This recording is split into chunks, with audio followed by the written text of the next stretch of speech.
Welcome to మా పెళ్లి పుస్తకం. ఈ రోజు అయితే పేజ్ 3 లో మా ప్రీ వెడ్డింగ్ స్టోరీ ఎక్స్పీరియన్స్ ని షేర్ చేసుకుంటాను. మాకైతే కొన్ని ఇయర్స్ గా తైవాన్ లోనే ప్రీ వెడ్డింగ్ చేయించుకోవాలని ఒక చిన్న డ్రీమ్ ఉంది. సో దానికోసం అయితే చాలా స్టూడియోస్ అయితే ఎంక్వైరీ చేశాను. కానీ అన్ని సూపర్ ఎక్స్పెన్సివ్ గా అండ్ లొకేషన్స్ వైజ్ గా నాకు ఏది సాటిస్ఫాక్షన్ అనిపించలేదు. కానీ మా ఇంటికి దగ్గరలోనే ఈ సీసీ స్టూడియోని కాంటాక్ట్ అయ్యాను. వీళ్ళైతే మా రిక్వైర్మెంట్స్ అన్ని విన్న తర్వాత అండ్ వాళ్ళ లొకేషన్స్ చూసిన తర్వాత మాకు నమ్మకం వచ్చింది. అండ్ అలాగే ప్రైస్ పరంగా కూడా కొంచెం అఫోర్డబుల్ గానే అనిపించింది. వన్ డే లోనే వీళ్ళు డిఫరెంట్ అవుట్ఫిట్స్ తో డిఫరెంట్ లొకేషన్ లో షూట్ ప్లాన్ చేశారు.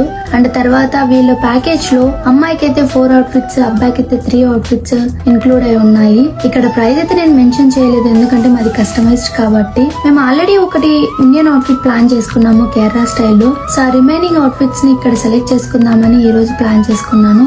అండ్ ఇక్కడ ఓన్లీ అమ్మాయిల అవుట్ఫిట్స్ మాత్రమే ఉంటాయంట, అబ్బాయిలవి ఇంకో ప్లేస్ కి వెళ్ళాలని చెప్పారు. సో ఈ రోజు అయితే నా అవుట్ఫిట్స్ మాత్రమే సెలెక్ట్ చేసుకుని రిటర్న్ అయితే అయిపోయాము. సో ఈ వీడియోకి ఇంతే. నెక్స్ట్ వీడియోలో హేమంత్ అవుట్ఫిట్స్ ఎక్స్పీరియన్స్ షేర్ చేస్తాను. Stay tuned, by by.